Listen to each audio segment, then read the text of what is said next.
Hola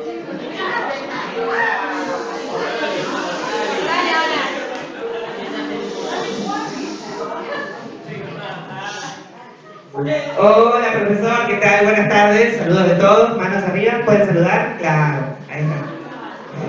Hola, buenas tardes, disculpen la tardanza. No, ningún problema. ¿Subís el volumen, Juan, del parlante? Bueno, aquí estamos, lo logramos. Lo conseguimos. Lo conseguimos. Lo conseguimos.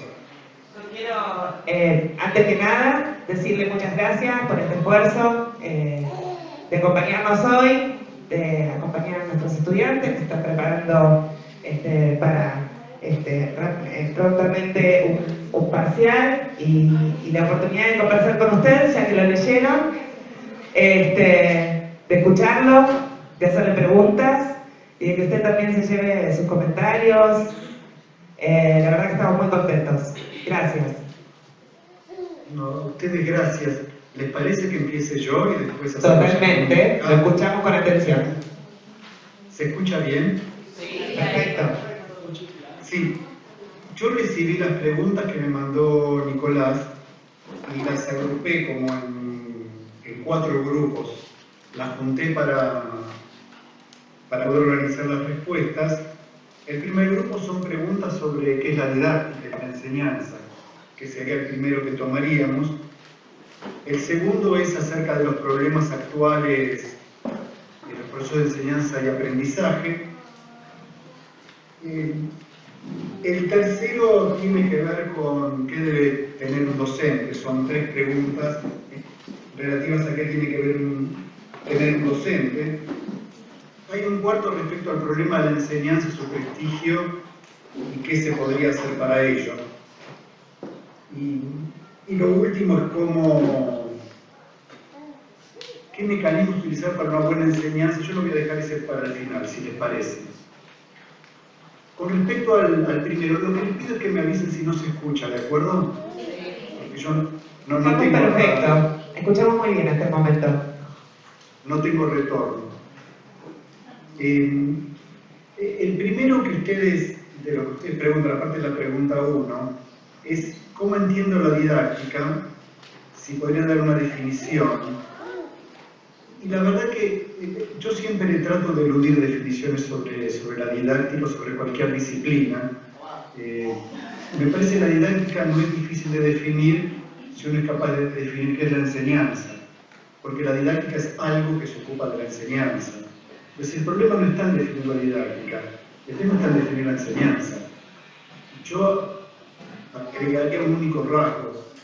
La didáctica no se ocupa de la enseñanza de cualquier manera, se ocupa de la enseñanza de una manera que trata de proponer algo, que no es lo mismo que ocuparse de la enseñanza desde el punto de vista descriptivo como se ocupan los antropólogos o los sociólogos, por ejemplo, que ustedes tal vez hayan leído. Entonces está claro que la didáctica se ocupa de eso que llamamos enseñanza, sea lo que la enseñanza sea, y se ocupa de un modo de generar comprensión, orientación y propuestas. Ahí la didáctica es un tipo de disciplina muy especial, porque es una disciplina comprometida con la intervención, como podría ser la medicina. Digo, uno no se satisface si un médico explica bien los procesos biológicos. Está contento si la medicina es capaz de curarnos y prevenir una enfermedad. Y la didáctica es de ese tipo de disciplinas, aquellas que están directamente comprometidas con la práctica, con el quehacer, con la intervención. Después, claro, viene la definición de qué llamamos enseñanza.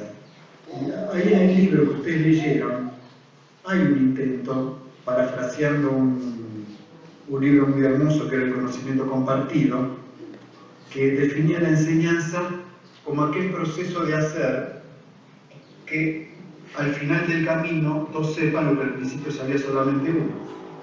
La verdad que no es mala idea para enseñanza. Si ustedes aceptan que son 2 posiciones nada más que virtuales, analíticas, porque en realidad la enseñanza siempre hay mucha gente, a eso me voy a referir esto cuando vemos los problemas actuales, pero está claro que enseñar tiene que ver con lograr que otros sepan lo que alguien sabe al principio del proceso, del camino. Está claro que en ese sentido la enseñanza siempre impone una asimetría inicial. No estamos igual al principio, tal vez estemos igual o parecidos o más parecidos al final. A alguna gente le incomoda esta idea de desigualdad o de asimetría. Lo que pasa es que es necesaria, porque si estuviésemos igual respecto a lo que hay que aprender, no valdría la pena que enseñemos nada. Ya todos lo sabemos. Entonces la enseñanza se basa necesariamente en alguna simetría original entre el que tiene algo y aquel que por el momento no lo tiene. Después hay que discutir el tema de la igualdad final, cómo funciona al final. Y lo que más está en discusión en didáctica es qué sucede en el medio. Porque yo dije que al final del camino todos sepan lo que sabía uno, y los problemas son en cómo recorrer ese camino, en qué consiste. Y hay unas diferencias didácticas. Ahora, si ustedes aceptan en esta definición, o una parecida, ¿qué es la didáctica? Ya no importa tanto como definición. La didáctica es aquello que se ocupa de que eso suceda, o que pueda suceder de la mejor manera. Que en parte el eje central de la profesión docente, de lo que ustedes están aprendiendo y para lo que se están formando, es cómo desarrollar esos caminos para que otros sepan lo que al principio sabíamos solamente nosotros. ¿Y por qué tiene que ser así? Bueno, por muchas razones de complejidad de lo que la sociedad requiere aprender hoy, de la diferencia que tiene el que aprende con el tipo de conocimiento que es generado, de que los que aprenden están en tránsito, están en movimiento, están evolucionando, no son iguales en cada momento. Bueno, esto lleva a la necesidad de una disciplina especializada que piense en eso. Fíjense ustedes que cuando la enseñanza es en contexto directo, no hace falta pensar mucho en ello. Digo, toda la transmisión que los padres hacen a los hijos, que es transmisión educativa en muchos casos, no requiere una didáctica. Y espero que a nadie se le ocurra algún día desarrollar una didáctica para padres. Que no desnaturalicemos un proceso que ya se da de por sí naturalmente y suficientemente bien. Pero hay mucha transmisión educativa que no requiere didáctica. ¿Y por qué no requiere didáctica? Porque se hace en el contexto de situación. La didáctica aparece cuando la situación se torna artificial. Esa es la enseñanza escolar, que es necesaria por la magnitud del sistema. Bueno, la sociedad necesita de algún mecanismo especial. No sé si esto alcanza, porque alguien plantea con claridad que en el libro no queda clara una definición específica. Y no hay una definición específica, quizás porque no la necesito. Depende de cómo ustedes definan el campo de intervención y el campo de preocupaciones, la cantidad de cosas que entren adentro. Yo en el último tiempo tiendo a definir la didáctica de un modo mucho más político, digamos, desde el punto de vista de las políticas, que como la definía antes. Por eso creo que la didáctica tiene ya menos deuda con la psicología y tiene mucho más que mirar a otros campos de estudio. Esto es por una razón muy sencilla. Ya no, un profesor no le enseña solamente a un grupo de alumnos, se enseña en grandes sistemas. Y eso es un problema de política educativa general. Y la didáctica tiene que afrontar problemas de ese tipo. Ya no como enseña un profesor, que fue la preocupación de toda su historia, sino como enseñan muchos profesores a muchos alumnos. Y me parece que el tema básico del libro que ustedes leyeron es ese. De cómo, por eso la idea de ayudar a enseñar, cómo ayudar a que otros enseñen. Tal vez este sea el rol de la didáctica y de los didácticos, ya que muchos de nosotros enseñamos directamente en el nivel superior, no enseñamos en otros niveles. Los que enseñan son los niveles son ustedes. Y que el rol de la didáctica, de los que hacen didáctica, de este lado y del otro lado, sea ayudar a que otros enseñen. Y este es un tema de política educativa, centralmente. Me parece que esto es una cuestión a retener. Si me preguntan cuáles son los temas más importantes sobre enseñanza y aprendizaje, diría que los temas importantes están situados allí, están situados no solo en una sala de clases, sino están situados en el conjunto del sistema escolar. Y son problemas importantes entonces. Diría que el primero, pasando al segundo grupo, los dos problemas principales son los problemas de la diversidad y de la desigualdad. Que si algo cambió, alguien preguntaba si algo cambió desde que el libro fue escrito hasta ahora, y si algo cambió profundamente. La sociedad argentina, como gran parte de las sociedades del mundo, son sociedades mucho más desiguales ahora que lo que eran antes. Y la desigualdad implica un desafío educativo muchísimo mayor, porque ya conocemos, ustedes habrán estudiado, la profunda relación que hay entre el curso escolar, el recorrido escolar y las condiciones sociales de entrada de los alumnos. Y la medida que esas condiciones se vuelven cada vez más distantes, que la brecha es mayor, que la desigualdad es mayor, que cada vez más alumnos entran a la escuela con condiciones de vida más degradadas y más deterioradas, esto tiene un impacto profundo en la vida escolar que tendremos que ir apreciando, pero creo que el principal desafío didáctico en este momento pasa a ser ese: cómo responder a los problemas de la desigualdad y a problemas que ya hemos asumido hace tiempo, pero al cual todavía no sabemos muy bien cómo encarar, que son los problemas de la desigualdad, el tema de la diversidad, el tema que en la sala de clase de las escuelas los chicos son diferentes y que esa diferencia debe ser contemplada. ¿Me permiten un segundito nada más? Ya vuelvo con ustedes. Sí, disculpen.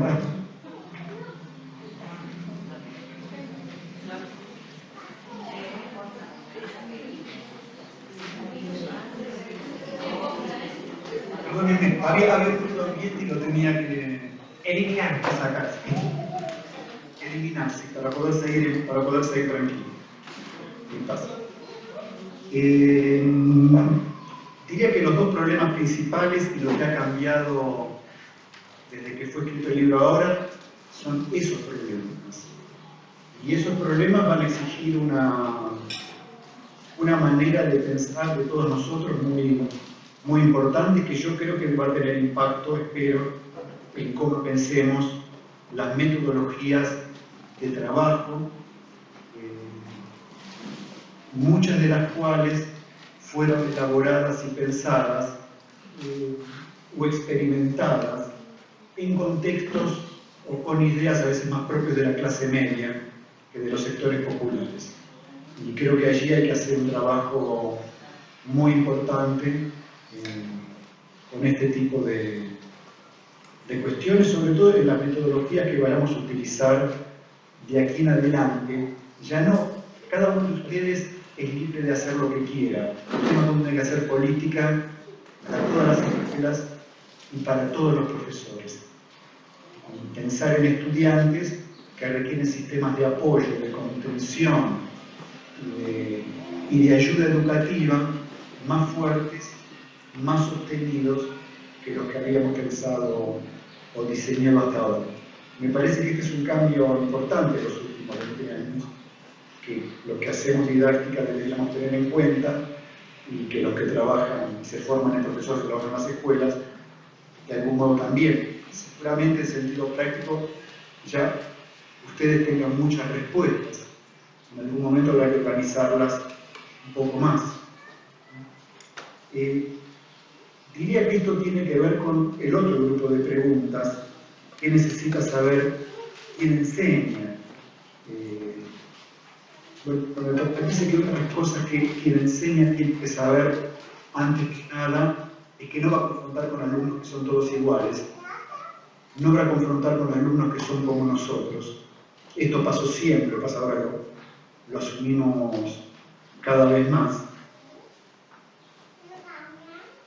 Y que hay un componente que creo que va a jugar mucho, en esto me cuesta plantearlo un poco, que es el componente de la voluntad y el compromiso que cada uno ponga, simplemente porque las situaciones que vayamos a experimentar de aquí en adelante van a ser todavía más difíciles que las que hemos experimentado hasta ahora, y esto requiere, por supuesto, respuesta política, pero no siempre en la política las respuestas van a venir como uno quiera, sino respuestas del colectivo docente en función de comprometerse con el aprendizaje de sus estudiantes.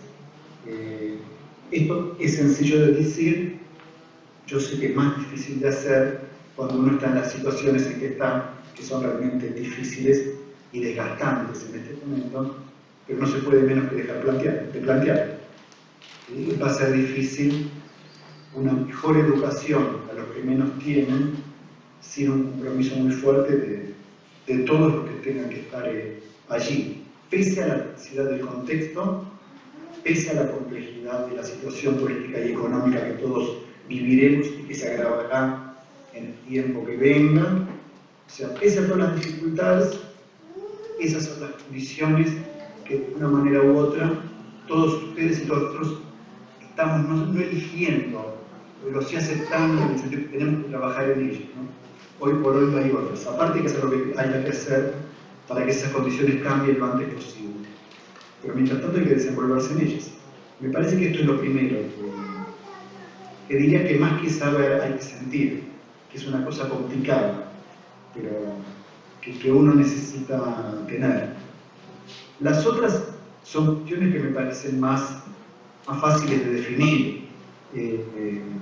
Lo primero que yo creo, y empezar por ahí, que tal vez como didacta general, no como didacta especializado en una disciplina, primero que un maestro, un profesor, tiene que tener el conocimiento acerca de enseñar.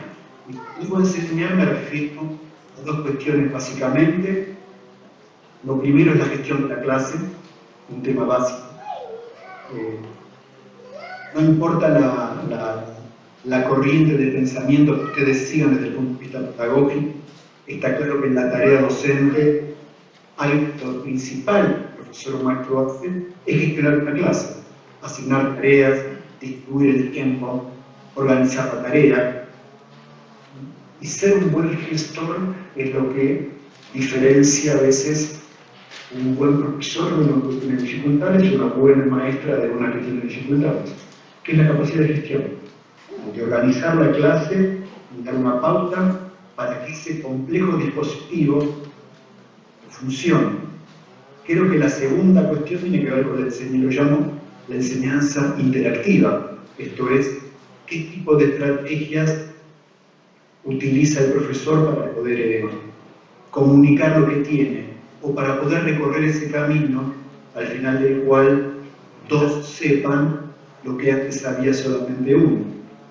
Sobre estrategias hay mucho escrito, hay mucho desarrollado, y yo creo que cada profesor debería estar formado en un conjunto, en un set básico de estrategias, tanto aquellas que sean estrategias de tipo más instructivo, expositivo, como estrategias más ligadas al desarrollo de proyectos, la investigación, el descubrimiento.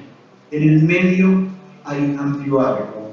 Como habrán visto en el libro, y los que conozcan algo de manera de pensar, sabrán que mi manera de mirar la didáctica es más bien ecléctica. No tiendo a casarme con ningún método ni estrategia, tiendo a pensar que todas las estrategias bien fundamentadas, sistemáticas y sobre todo bien utilizadas son buenas y adecuadas para distintos propósitos. Porque el secreto es que ninguna estrategia cumple todos los propósitos, ninguna sirve para todo, y todas son muy buenas para algo, o mejores para algo que para otra cosa. Y tiendo a no descartar, por motivos, si me permiten decir así, ideológico, filosófico, ninguna estrategia que pueda ser efectiva, que pueda cumplir bien algún propósito, o adecuarse bien a un grupo de alumnos. Porque también es cierto que hay grupos de alumnos que funcionan mejor con estrategias abiertas y grupos de alumnos que funcionan mejor con estrategias más cerradas, o lo que llamo más instructivas o más expositivas. Y aparte también creo que hay un tema de reconocimiento de la tradición escolar. Y creo que haríamos bien en mirar lo que la escuela hace y mejorarlo, antes que tratar de ponerlo todo patas arriba y cambiar. En ese sentido, hace tiempo, y no soy el único, esto tiene una larga tradición en didáctica, que es la idea de un eclecticismo fundamentado. No un eclecticismo de un rejunte de hacer cualquier cosa. Me refiero al eclecticismo a una actitud reflexiva y práctica que mire el conjunto de las estrategias desarrolladas a lo largo del tiempo como instrumentos válidos. Creo que en ese sentido un papel de la didáctica es ofrecer una caja de herramientas. Como ustedes vieron, las herramientas tienen un uso para un propósito y no hay una herramienta tan multifunción que sirva para todo. La cuestión es saber definir el problema y elegir la herramienta adecuada. Y creo que la didáctica, una de las cosas que tiene que aportar esa caja de herramientas. Por suerte la caja está muy bien nutrida y hay mucho material y bastantes libros sobre distintos tipos de estrategias que se pueden utilizar, estrategias con independencia de cualquier contenido y que abarcan un amplio campo, desde estrategias para el trabajo académico, como estrategias para el trabajo social, que después me voy a referir, estrategias para el desarrollo personal, estrategias para el entrenamiento. Disponemos de un abanico muy importante y me parece que una buena profesora, un buen profesor, una buena maestra, un buen maestro deberían estar preparados en este abanico de estrategias, por lo menos en un grupo de ellas, y seguir investigando en las demás. Creo que la tercera cosa que deberíamos saber dentro de este rubro de enseñanza son cuestiones respecto a planificar. Creo que la actividad de enseñar es suficientemente difícil y compleja como para que tratemos de planificar todo lo posible. Esto es, tener la atención libre en el momento interactivo de la clase para las emergencias que son siempre muchas. Sigo pensando que una clase bien planificada no esclaviza al profesor, al contrario lo libera. Porque una clase bien planificada permite que uno tenga un rumbo previsto y sepa y tenga energía disponible para atender al millón de emergentes que hay en una clase, que tienen que ver con el aprendizaje, con la conducta, con las interrupciones, con la diversidad de los estudiantes, bueno, con todo lo que pasa en la clase escolar. Me parece en ese sentido sumamente importante una buena capacidad planificadora. Planificar no quiere decir atarse y ser esclavo del proyecto. Planificar quiere decir una previsión. Después uno la puede cambiar todo lo que quiera, pero siempre es más sensato cambiar lo previsto que improvisar. Porque cuando tenemos que improvisar, la energía está puesta en eso. Y no se puede liberar para atender todo lo demás. Un profesor tiene muchas exigencias. Este es un grupo de cosas que el profesor debería conocer para mí. Y las metería en el rubro, llamémosle, enseñanza. La segunda cosa que es importante para que un profesor, profesora, maestro, maestra, conozca y sea bien preparado, y la verdad que los planes de profesorado, por lo menos que yo conozco, esto no juega un papel muy importante, es en temas de dinámica grupal. Básicamente, lo que hacemos en clase es coordinar el grupo. Esto, didácticas anteriores, de ELCAS la tenían más claro que las actuales, y en nuestro país hay muy poca gente, el equipo de Marta Soto, y muy pocos más que se hayan preocupado de manera profunda por este problema. A mí me parece un problema principal, porque quizás el trabajo principal que el profesor hace, la profesora hacen, es crear un grupo con una dinámica saludable, digamos así. Si un grupo tiene una buena dinámica, esos chicos adolescentes aprenden. Y si un grupo tiene una mala dinámica, la tarea se vuelve muy, muy dificultosa. Coordinar la dinámica grupal, tener estrategias para la resolución de conflictos, generar maneras de crear sinergias entre los estudiantes, generar una pauta cooperativa de trabajo entre los estudiantes, forman parte principal de esto de estar preparado para coordinar la dinámica grupal. Un profesor no es solo alguien que enseña, es de manera muy importante un líder del grupo. Un líder en el sentido que ustedes quieran tomar el liderazgo. Fuerte, suave, flexible, pero es un líder del grupo. Y esto ocupa gran parte del tiempo. Los que están en la escuela lo habrán notado. Cuánto del tiempo uno está ocupado y cuanto más dedicación haya a formar el grupo, como colectivo, no como un conjunto de gente que está sentado en el mismo salón de clase, sino como un grupo que se asuma como tal, que tenga objetivos productivos, relacionados con su tarea escolar, más allá de la vida grupal social que los estudiantes tienen sin nosotros y para la cual no hacemos falta a nosotros, es un punto principal que yo creo que requiere de la didáctica actual mayor formación. Yo la didáctica actual ha pecado de individualismo, o sea, ha individualizado su planteo y ha dejado de lado, digo con excepciones por supuesto, la idea de la dinámica grupal como eje del trabajo pedagógico y formar a los profesores, profesoras, maestros y maestras como coordinadores y líderes grupales. Algo que desde la psicología de grupos hubo un gran aporte en los años 60, 70, esto tuvo mucha importancia, después decayó un poco y yo creo que hay que volver a recuperarlo. Creo que la tercera cuestión que está relacionada con las anteriores es el tema del orden, la disciplina y el clima de trabajo. Lo pongo aparte de la dinámica grupal porque hace al aspecto institucional del trabajo pedagógico, que es crear un ambiente en el cual las relaciones interpersonales sean posibles, haya contratos claros y todos sepamos a qué atenernos.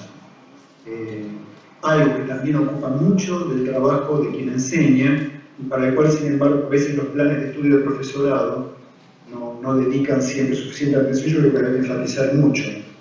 Una escuela que funciona bien es una escuela que tiene, ustedes lo habrán visto, un contrato claro entre profesores, estudiantes, profesores y directivos y entre todos. Donde hay contratos claros, normas claras y donde sabe atenerse, las cuestiones funcionan mejor y cuando los contratos son implícitos, no están claros, son respetados por algunos y por otros no, las fronteras son borrosas, y me parece que un contrato claro, un clima de trabajo y una buena pauta de derechos y obligaciones es una cosa muy importante en todos los niveles escolares, me parece que principalmente en el nivel medio, donde los estudiantes ya tienen mucha capacidad de tomar responsabilidades por sí mismos, y para que tomen responsabilidades por sí mismos, debemos establecer contratos claros donde tengan muchas libertades, porque la verdad que a uno no se le puede pedir si no se le da. Y creo que el contrato de la escuela tiene que aumentar progresivamente en un cambio de mayor libertad por mayor responsabilidad, intentarnos más en la académica. A veces es el tercer grupo de cosas que un profesor debería manejar. El cuarto grupo de cosas tiene que ver con el trabajo institucional. En buena medida somos actores institucionales, tenemos que trabajar con otros, compartir con otros, generar información, comunicarla, trabajar con los padres. Habrán visto que por fuerza, y yo creo que los próximos años van a ser más acentuados en esto, la relación con los padres y la comunidad es un factor decisivo en que la enseñanza funcione y que la escuela funcione. Y cuanto más abierta es una escuela, mejor puede funcionar. Ahora debería hacerlo mucho más, porque va a tener que fortalecer su alianza con la comunidad de los padres, porque los tiempos que se vienen son más difíciles. Son mucho más difíciles. Va a haber que empezar a generar pautas para que todos nos estamos remando en la misma barca, de alguna manera. Y esto requiere capacidades de diálogo, de comunicación, de trabajo. Aquellos que seguramente muchos de ustedes ya habrán experimentado y desarrollado. Como verán, si tomo estos 4 puntos, son 4 puntos muy generales. Ustedes dirán, ¿y el conocimiento? ¿Dónde está el conocimiento? Porque enseñamos algo. Para mí el conocimiento está en otro lugar. Para mí el conocimiento es una condición. Es necesario conocer lo que uno va a enseñar. Ahora, no se enseña solo sabiendo lo que hay que saber. Se enseña con las otras 4, con las otras condiciones. Por supuesto que un profesor tiene que cumplir con ciertas condiciones de conocimiento y que conocer es una condición. No es lo que define para mí la enseñanza. Para mí la enseñanza se define principalmente por las otras 4 dimensiones o factores que mencioné recién. Está claro que también el tema de la relación con el conocimiento varía según sea el nivel escolar, si es primaria o si es secundaria.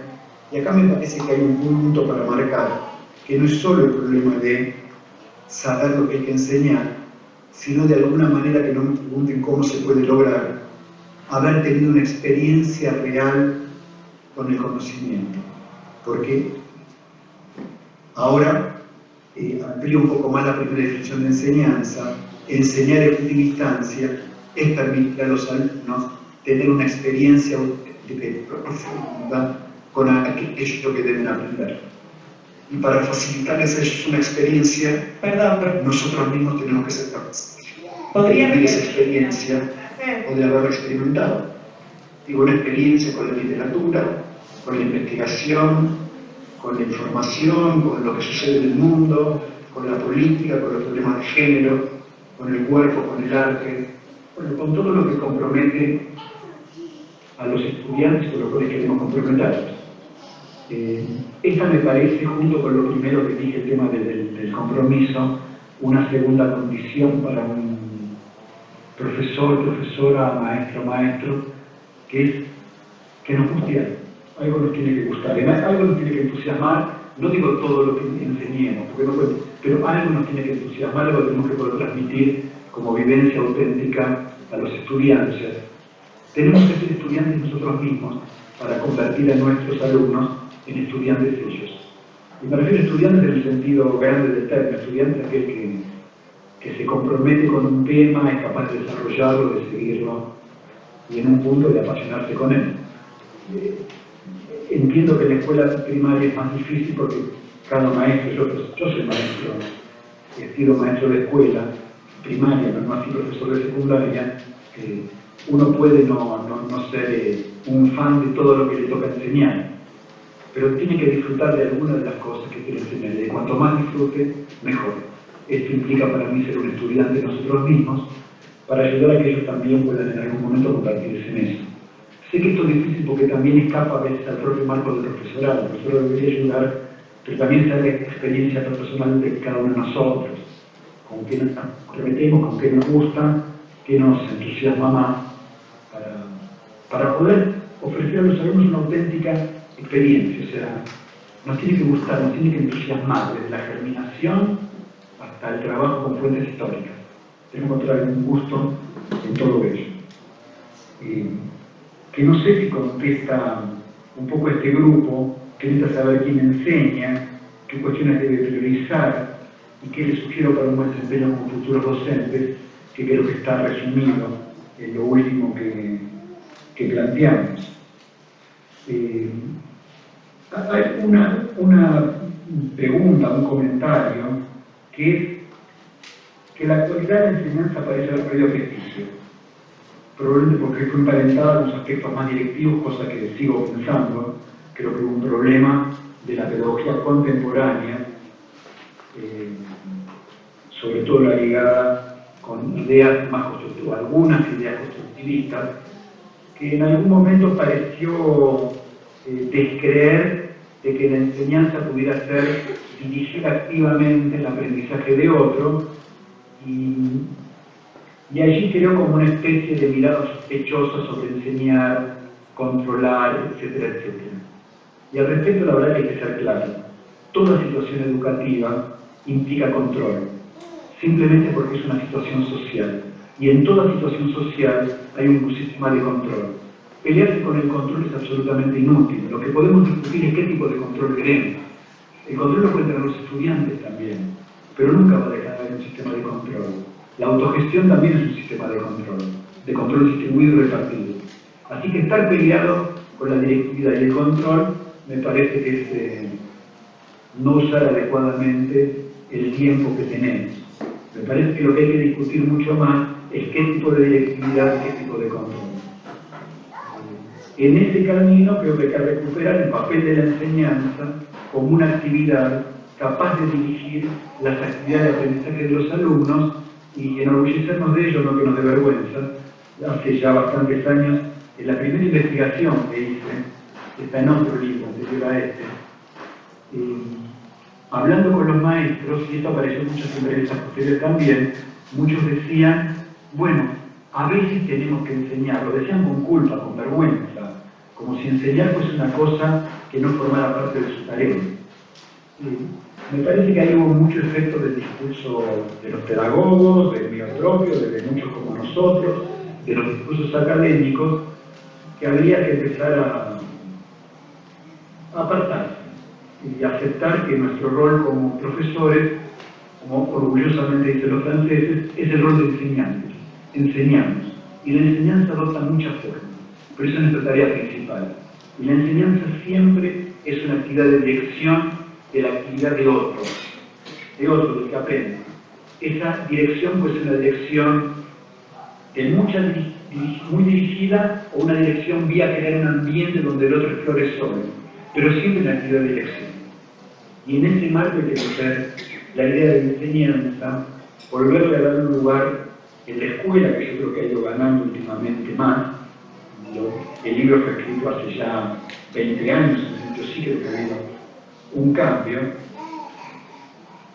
y ser más confiados en nosotros mismos. Creo que también, como la pedagogía ha cambiado mucho en el último siglo, porque en un tiempo la pedagogía también era cuestión de los que estaban en las escuelas. Cuando uno mira, por ejemplo, los planes de estudio en Argentina hasta el año 70, 1970, los planes los elaboraban una comisión de profesores, directivos, supervisores escolares. En el año 70 aparecemos nosotros los universitarios, especialistas haciendo el trabajo pedagógico y creando discurso pedagógico. Bueno, creo que hay que volver a reponer de a poco la confianza del profesorado en su propia capacidad de creación de discurso y en hacerlo en torno al eje de su tarea principal, que para mí es la enseñanza. Este me parece un camino y los pedagogos tenemos que empezar también a situar bien aquello que decimos. Y esto contesta la parte de la pregunta, ¿qué es lo que motivó a escribir ese libro? En parte lo motivaron dos cuestiones. Una era esta, claramente, el sentir que estábamos equivocando en parte el camino. La otra era esta idea de que también estamos equivocando el camino. Ustedes no la ven, acá a mi izquierda, esta parte de la biblioteca, en el estante de más arriba, tengo todo lo que sería la biblioteca psicológica. Yo me doy cuenta que en los 90 leía mucha psicología. Una disciplina interesantísima, pero que por fuerza individualiza la mirada. Porque trata de sujetos individuales. Y que lo que necesitamos es una mirada mucho más, en una escala mucho más institucional, colectiva y de sistema, cuya primera idea aparece justamente en ese texto que ustedes leyeron, y que la didáctica tiene que pensarse mucho más como una política educativa que como una actividad técnica dentro de la sala de clases. Eso fue la segunda motivación. La tercera fue juntar cosas que yo venía pensando por separado. O sea, hacía didáctica por un lado y tenía investigaciones sobre el presente profesor por otro. La idea fue juntar las dos vertientes en un mismo trabajo. Igual es un tema de investigación que ya he dejado hace mucho. Y bueno, y me parece que ya me extendí largamente. Entonces, con esto podemos empezar la conversación, ¿les parece? Bueno, a ver. ¿Por dónde quieren empezar haciendo alguna pregunta que por ahí no haya quedado resuelta o... A ver. Quizás pueden, en lugar de hacer una pregunta concreta, contarle al profesor cuál fue la experiencia de lectura, ¿sí? Quizás pueden comentarle cuál fue el concepto que más les costó entender sin necesitar hacer una pregunta.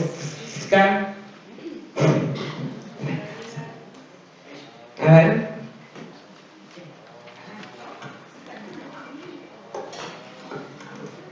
Bueno, primero gracias por el tiempo, por la disposición. Para nosotros que vivimos lejos se valora mucho, así que muchas gracias. Después contarle que lo estuvimos escuchando en los videos del canal Encuentro y también es muy ameno, muy lindo escucharlo, creo que todos compartimos. Pero bueno, nos costó leerlo, eso sí, no fue lo mismo leerlo, es el primer año que estamos estudiando. Y bueno, fue un trabajo lento de leer y volver a leer. Ahora que usted habla entiendo todo y relaciono todo, pero cuando lo leímos por primera vez nos costó mucho. Pero bueno, muchas gracias, se valora mucho esta experiencia. La verdad que gracias a ustedes, es muy bueno poder conversar así.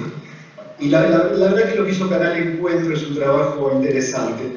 Es esa idea de, yo no tengo esa iniciativa, pero la verdad que agradezco a quienes la tienen de haber filmado eso, o la serie Escuela de Maestros, si la pueden ver, me parece que también filmó Canal Encuentro, está colgada. Es una serie que tiene muy buen material sobre distintos temas, con distintas personas.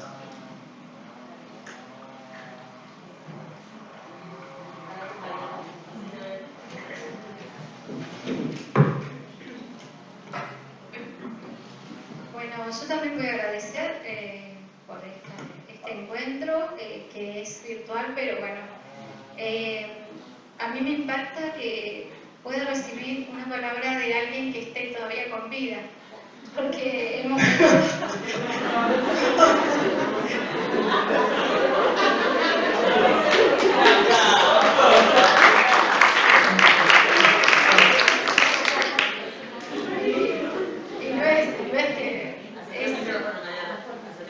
es algo que se valora demasiado. Yo por lo menos, y sé que muchos de mis compañeros también, porque hoy se fue.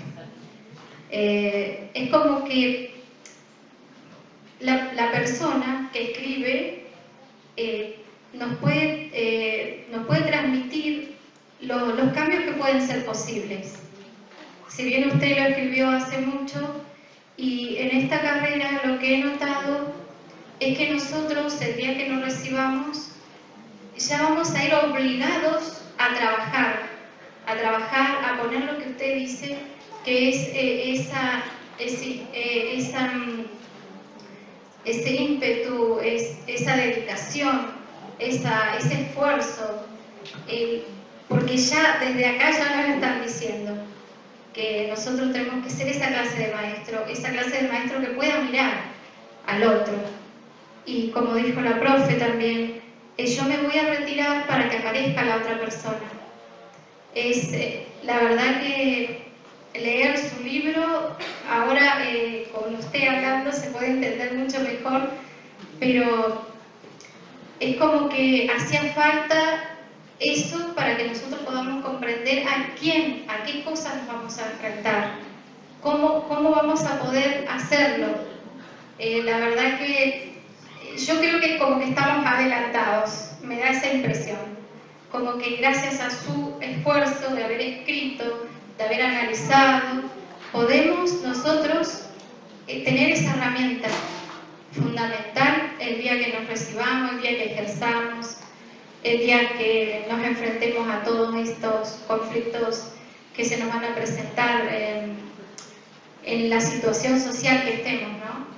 Que creo que se viene, la verdad, bravo. Bueno, yo en lo particular, de la parte de la enseñanza, sé que voy a tener otras propuestas, porque falta mucho también en la parte de integrar al otro, en la parte, por ejemplo, de los mapuches, de la parte originaria. Y la verdad que esto a mí me sirve para también formar y tener, otra vez voy a decir, herramientas, pero para hacerlo un hecho que se pueda tocar, que se pueda ver, no palabras, sino algo concreto. Y bueno, muchas gracias y espero que hayan entendido mis palabras. Gracias. Te agradezco y quisiera hacer un comentario. Dijiste dos cosas que me parece que hay que tomar en cuenta. Uno, a veces nos toca retirarnos para que aparezca el otro, este es un secreto de la enseñanza. Tenemos que saber ir y retirarnos para que el otro aparezca. Y la otra es lo que ustedes destacan de la importancia de que podamos hablar y de que el libro sea alguien con voz. yo lo utilizaría como una metáfora para un eje de la enseñanza. El conocimiento tiene que ser algo vivo para los estudiantes. Lo que cambia viéndonos es que esto se vuelve más vivo. Y eso resignifica todo lo que está escrito. Y esto es parte del secreto de enseñar cualquier cosa. Convertir al conocimiento en algo vivo para nuestros estudiantes. Y esto es tal vez un punto esencial para lograr. Por eso a veces la personificación, los ejemplos, le dan vivacidad a lo que estamos enseñando. Y gran parte de enseñar tendría que ver con eso. Desgraciadamente nuestros planes, nuestros currículum actuales han ido en la dirección contraria. Han convertido el conocimiento escolar en algo cada vez más abstracto. Y será nuestra tarea como profesores el convertir eso más abstracto en algo que sea más vivo, más cercano, que tenga voz, que es lo que ustedes deciden. En este momento tenemos voz, ya no es solamente el texto. Tenemos voz, nos vemos, estoy vivo, claro, por suerte, afortunadamente. Espero seguir un rato más. Sí. Pero bueno, lo tomo metafóricamente. En la vitalidad y conocimiento, tal como lo experimenta, está su capacidad de aprenderlo y todo. Así que lo retomaría mucho con una buena metáfora.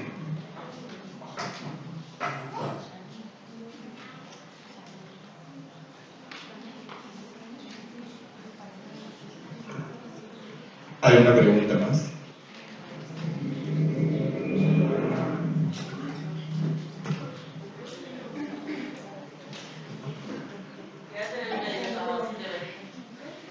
Hola, buenas tardes. Muchas gracias también, como todas mis compañeras, por estar ahí para nosotros. Es muy valorable. Y en realidad tenía una pregunta porque cuando hablaste de didáctica, viste que pareciera como que hay cierta gente que se ocupa de la didáctica, ¿no? Que no tiene que ver con el docente, que se ocupa, digo, de buscar las herramientas, de mirar la práctica de la enseñanza para poder ver qué herramientas sirven mejor para enseñar y eso. Pero me preguntaba si que el docente también tiene que saberlo. Si bien leemos las herramientas que buscó otro, nosotros mismos, al momento en que estemos ejerciendo la docencia, vamos a estar mirando nuestra práctica y tenemos que verificar que esté funcionando esa herramienta. No es solamente algo que hagan los didactas, sino que el docente también tiene que tener un poco de esto, ¿o no? No, tenés toda la razón, es absolutamente así. Lo que pasa es que como en este mundo las actividades profesionales se especializaron, como pasó en otras actividades, hoy día hay más que, por eso decía antes, se separó en parte el proceso pedagógico de quienes trabajan en las escuelas, de aquellos que piensan de manera profesional el trabajo de las escuelas por fuera de ellas, que son los especialistas. Entonces, hoy día hay una comunidad de didactas como tales, que ustedes conocen porque son los que escriben, los que han leído, etcétera, que no necesariamente es personal docente de las escuelas. Ahora, por supuesto que cada docente recrea y hace didáctica. Lo que pasa es que la didáctica no es solo hacer la cosa, es hacerla y generar un discurso reflexivo sobre eso, que tenga cierta sistematicidad. Para ello hace falta ser profesor y dentro de la tarea del profesor dedicarle un tiempo a registrar, a sistematizar y a escribir, cosa que muchos pedagogos y didactas antes hacían ellos mismos. Yo estoy tomando el ejemplo de la Escuela Nueva en Argentina, Iglesias, Luis Iglesias, o las hermanas Cosettini. Reflexionan, leen, estudian, pero aparte reflexionan, ordenan y escriben sobre su propia experiencia y la convierten en didáctica o en pedagogía, no importa cómo le quieran llamar. O la llevan a un registro sistemático. Ese es el registro donde funciona la didáctica. Lo demás, por supuesto, no hay separación, no hay campo que nos separe a unos de otros. Es lo que hacemos nada más. Pero acuerdo totalmente con vos. Sí, por eso sería algo que yo le agregaría a esa cantidad de cosas que pusiste que un docente debe tener para poder enseñar. Y después otra cosa, cuando hablaste de diversidad, En la carrera que nosotros estamos transitando hay un eje que justamente es diversidad, no sé si vos lo conocés, si te parece suficiente, si es tu mirada, si te parece que es lo correcto, cómo lo ves a ese eje que atraviesa hoy esta carrera docente. Eso lo tendrían que decir ustedes, que son los que lo están experimentando. No conozco el plan ni la práctica.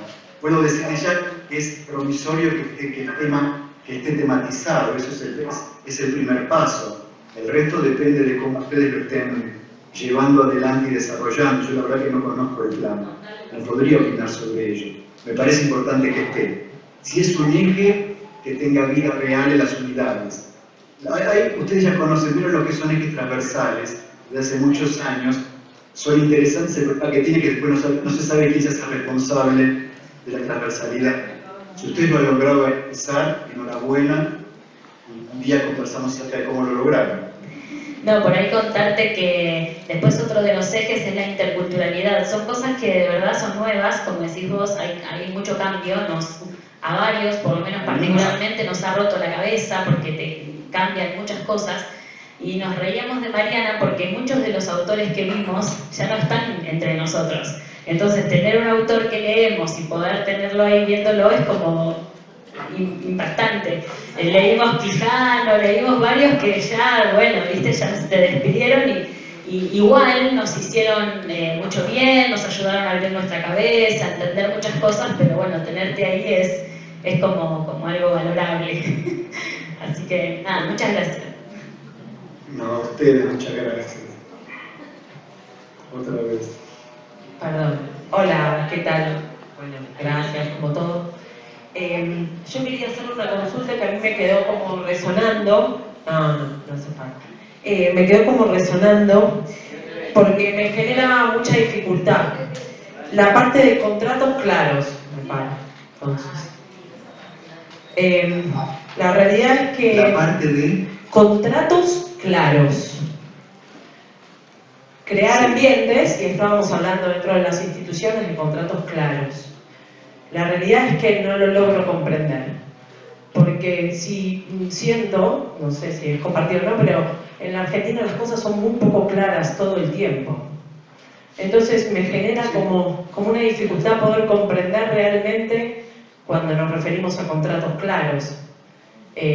Claros en qué contenido, claros para quiénes, claros en qué términos, es como difícil, mientras que generalmente son contratos de adhesión, más que claros. O tomás esto o no lo tomás, es como complejo. Por eso me gustaría como por ahí que si me puedes explicar un poco más sobre contratos claros dentro de las instituciones. Yo no lo veo tan complejo dentro de las instituciones, lo veo más complejo en el marco nacional. Dentro de las instituciones, lo que vivimos en ella, podemos asumir poder instituyente y tenemos que asumir poder instituyente. Podemos dejarnos controlar y llevar por instituciones o asumir protagonismo dentro de ellas. En este caso es posible armar contratos claros en los términos de la comunidad que habita la escuela. Tendremos que ver cómo pelear con el exterior, eso no cabe la menor duda, pero parece que con respecto a una pauta de trabajo, de asistencia, de comportamiento, la responsabilidad de cada uno, a eso se llama un contrato claro. ¿Qué es lo que yo voy a dar y qué es lo que espero que recibir de los demás? No creo que sea tan imposible. Cada cual tendrá que ver en qué términos eso se estructura y se desarrolla. Pero yo creo que un marco institucional dado es un ámbito, depende de cómo esté dirigido y cómo vivan los actores dentro de él, propicio para desarrollar lo que se llama capacidad institucional, capacidad de crear instituciones propias. Dentro. Con el afuera uno pelea lo que puede, se protege, negocia, hace como puede las cosas. Dentro de la institución uno tiene que establecer un sistema, porque aparte siempre hay un contrato. Siempre. Lo que puede pasar es que los contratos son implícitos, no del todo, no digo legales, no del todo limpios. Yo creo que cuando hay contratos claros, hay contratos explícitos, que todos tengamos un sistema de reglas al cual atenernos. A veces uno establece vía organismos institucionalizados, por ejemplo el Consejo de Convivencia. El Consejo de Convivencia establece un contrato en el cual los conflictos institucionales que involucren a estudiantes y profesores se van a discutir en un espacio institucional, que es un Consejo de Convivencia con representación compartida de las partes. Eso es parte de un contrato. El contrato de qué es lo que el profesor da y qué es lo que espera recibir a cambio también es parte de un contrato. Los alumnos, a veces los estudiantes, no nos parece que respetan las reglas cuando son claras y cuando son colectivas más todavía. Un problema es cuando cada profesor se ve obligado a recrear una parte de trabajo solo dentro de la escuela. Cuando toda la escuela funciona en relación con eso, es, digo, contrato claro, por ejemplo, perdónenme la trivialidad, de hecho una investigación que hicimos hace ya unos años sobre escuelas que tenían mejores resultados que otras a iguales condiciones de los estudiantes, condiciones socioeconómicas. En una escuela los alumnos decían, bueno, cuando suena el timbre sabemos que tenemos que entrar, porque en muy poco tiempo el adulto nos va a decir, por favor, pásese. No es una escuela autoritaria. Un contrato claro, los horarios de cambio de actividad eran respetados. También sabían que tenían que entrar, porque sabían que siempre iba a haber un adulto responsable con ellos. Esto es, cualquier ausencia iba a cubrir a alguien. Un otro profesor, un preceptor, un directivo, alguien. Y alguien que les va a dar alguna tarea. Esto es parte del contrato. En esta escuela los tratan de las horas de clase siempre había una tarea para hacer. Aunque el profesor no estuviera, porque tuvo que faltar. Cualquiera puede faltar. Pero en esa escuela había una idea de presencia de los adultos, marcación de los tiempos, gestión del orden. Y los alumnos valoraban eso como una cosa que los enmarcaba, que les permitía trabajar. Me refiero a contratos claros a este tipo de cosas. Y otros que el colectivo de la gente, por supuesto, cuando hacen contratos claros, pienso en un colectivo funcional. Algunos profesores con mucha personalidad logran hacer esto ellos solos, o sus grupos. Yo me inclino más por el trabajo institucional de fijar una pauta de trabajo de disciplina en función del colectivo que trabaja. A estas cosas me refiero. Por supuesto que el mundo externo es un mundo bastante desordenado, bastante caótico y de muchos incumplimientos. Pero yo creo que la institución tenemos que dar una pauta de cumplimiento de aquello que entre todos acordamos. Porque en última instancia es lo que la democracia bien entendida reclama. Que nuestro país no es una democracia bien entendida, es una perfecta. Pero una escuela puede regir esas condiciones y debe regirlas. Y una democracia es un contrato entre partes, un acuerdo, en el cual cada cual tiene claros sus derechos, sus obligaciones, y las cumple. Y hay instituciones de la propia escuela encargadas de velar por su cumplimiento. Yo creo que cuando las instituciones son más compartidas y los estudiantes participan más, el cumplimiento es mucho mayor. Por eso los consejos de convivencia, cuando funcionan bien, son organismos muy interesantes. La organización de los estudiantes es muy interesante. Algunos directivos dependen de los centros de estudiantes, otros al contrario, me parece que una escuela con centro de estudiantes funciona mejor. Que en una organización haya con quién discutir y quién representa la voz colectiva de los estudiantes, y que esto mejora la vida escolar. Yo tiendo a pensar que esto mejora la vida escolar. A este tipo de cosas me refiero.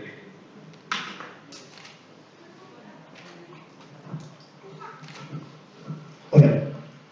Bueno, yo soy quien te escribió. Sí, me explico la. Yo te ustedes ven a mí. Sí, yo no me veo acá. Te vemos y te escuchamos perfectamente. Te vemos bien. Yo, cuando les conté a los estudiantes que te había tenido el profesor de facultad, ellos se sorprendieron mucho por haber tenido contacto con un especialista. Sabemos que esa categoría no te gusta, y nos generó también tensión con Cecilia cuando pensamos en esta instancia, para que sea algo del diálogo, así que está bueno que esté sucediendo. En primer lugar, me parece que esta idea de que la enseñanza produce placer, me parece que es algo muy valioso y que estoy experimentando en este momento. Cuando no comenzábamos a conectarnos, el nivel de ansiedad en sangre subió mucho y por suerte estamos pudiendo conectarnos y yo te quería preguntar dos cosas. En primer lugar, yo te había contado en los intercambios que tuvimos por mail que este es el primer espacio de formación superior en la villa, que en el contexto en el que estamos es un espacio casi de resistencia y a contramarcha de lo que está sucediendo en el país, que hubo un gran apoyo de la comunidad en inscripción y que hubo mucha gente que empezó a estudiar y que, como te comentaba en su momento, los niveles de deserción han sido bastante más bajos de la media, lo cual nos tiene muy contentos y hemos hecho un montón de cosas para que eso suceda, de acompañamiento y demás. Entonces yo pensaba en dos cuestiones. Uno, en cómo muchos de ellos y ellos que están hoy acá se inscribieron por diferentes razones en el profesorado. Algunos con una decisión clara de ser maestros y maestros, otros porque querían saber qué era, otras y otros porque era un puente para otro espacio y otro porque era una opción para estudiar algo y no irse de la villa, algo gratuito y de calidad. Entonces pienso cómo pensamos esa idea o esa aparente tensión, creo yo, entre la vocación y la profesión docente. Eso por un lado. Y por otro lado, algo que nos pasa en este trabajo con lo diverso, lo intercultural, y cómo nos pasa que tenemos que ir transitando cuando encontramos situaciones de desencuentros con temáticas que nos atraviesan a la sociedad y que también en el espacio del profesorado suceden. Y apareció mucho la tensión en el profesorado, en diferentes materias, en relación a la necesidad de posicionarse políticamente y cómo tramitar una contradicción aparente entre aquello que dice el diseño curricular que tengo que enseñar y mis convicciones políticas, filosóficas o religiosas. Si tenés tiempo hasta las 11:30, lo podemos responder. Tal vez un poquito más corto que eso, porque hay que preparar la cena, los chicos van a la escuela mañana, vieron cómo es. Y se lo digo en serio, hay que preparar la cena, porque hay que levantar temprano para ir a la escuela. Yo creo que el tema de profesión-vocación entró en una especie de antinomia que para mí no tiene demasiado sentido. SEO caracteriza a los profesionales respecto a otro grupo de trabajo, de trabajadores, es el compromiso con el que recibe la actividad profesional.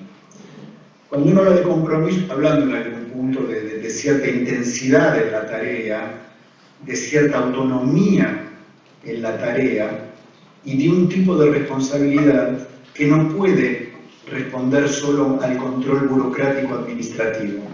¿Sí? Porque eso es lo que caracteriza a las profesiones. Las profesiones gozan de prestigio social y de ciertas libertades sociales, como por ejemplo autorregularse, la docencia no, es una excepción en ese sentido, porque es una profesión de Estado, a diferencia de las demás.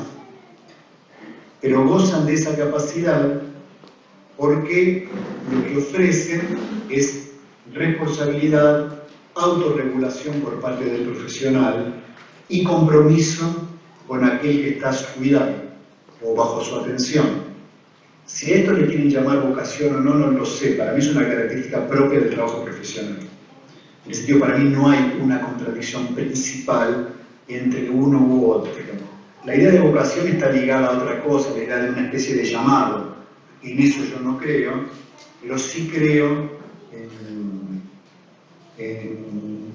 la actividad profesional como una actividad que se ejerce con mucha intención, mucha responsabilidad por el otro, lo cual implica mucho compromiso.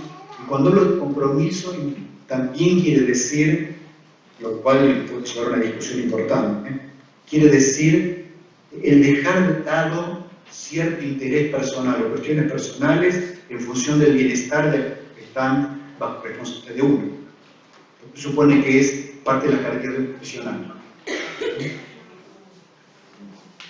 Todo eso conforma, me parece, un paquete que entra dentro, yo entiendo, la actividad profesional, que tiene aparte un aditamento más. Se supone que los profesionales elegimos aquello que hacemos. Y de algún modo, al haberlo elegido, ponemos en ello un plus que en otros trabajos.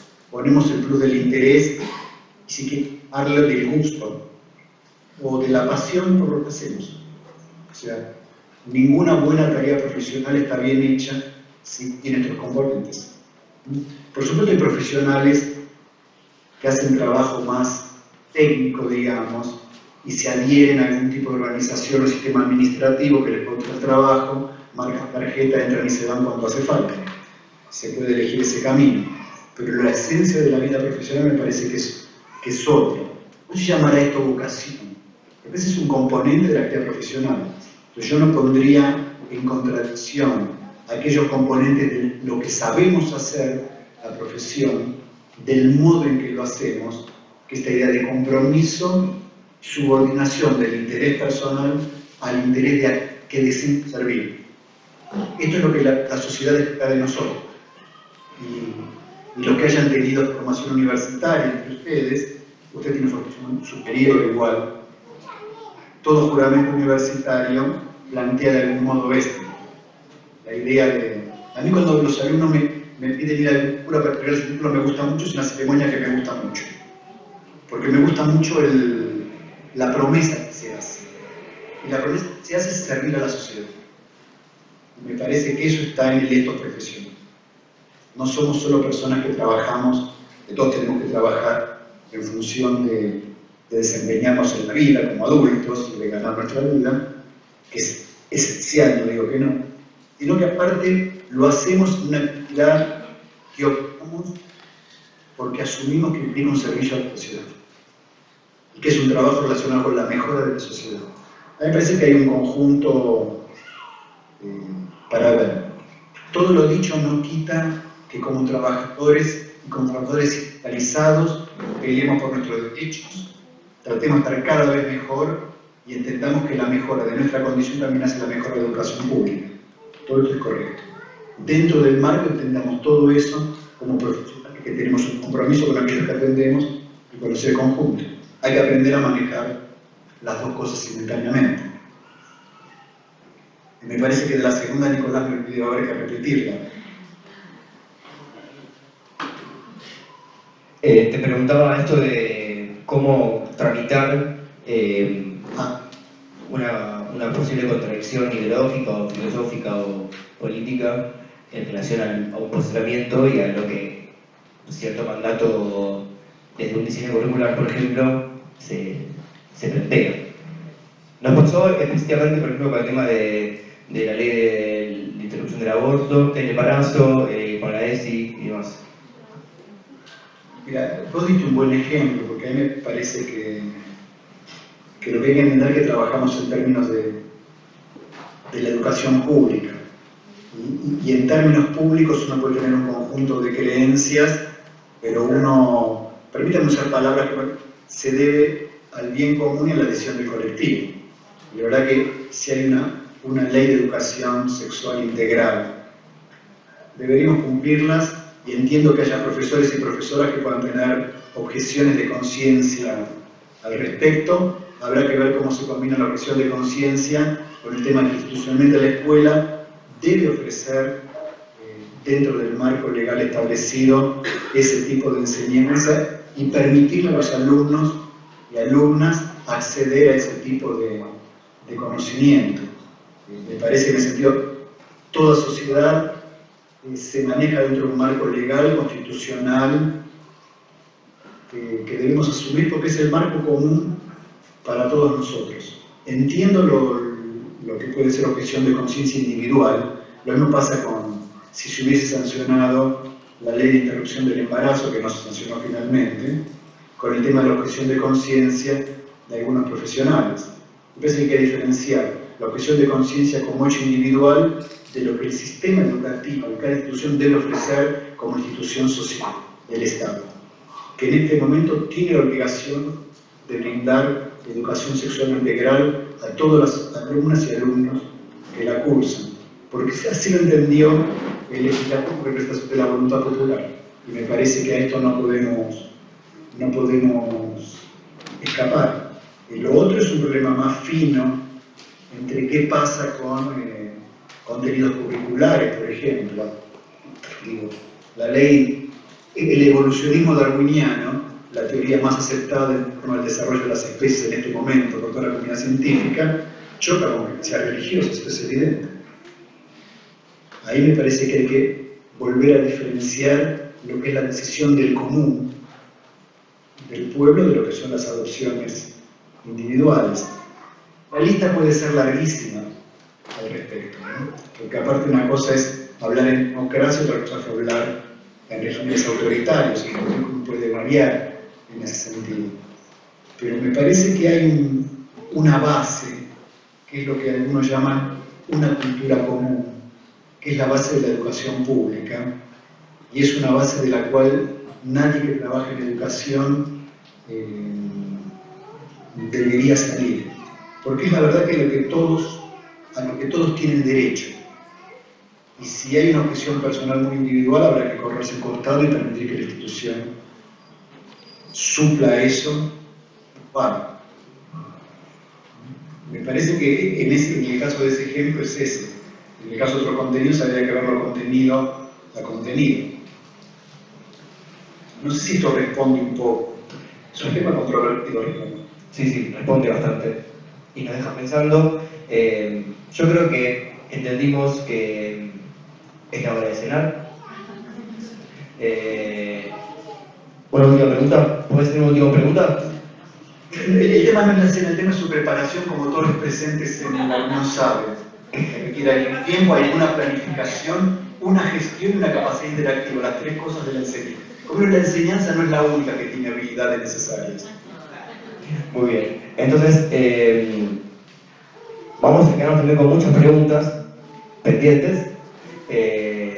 Y bueno, te invitamos a que cuando hacemos otro encuentro, gestionaremos también que vengas a visitarnos con más tiempo. Encantado. Así que yo creo que un aplauso espontáneo.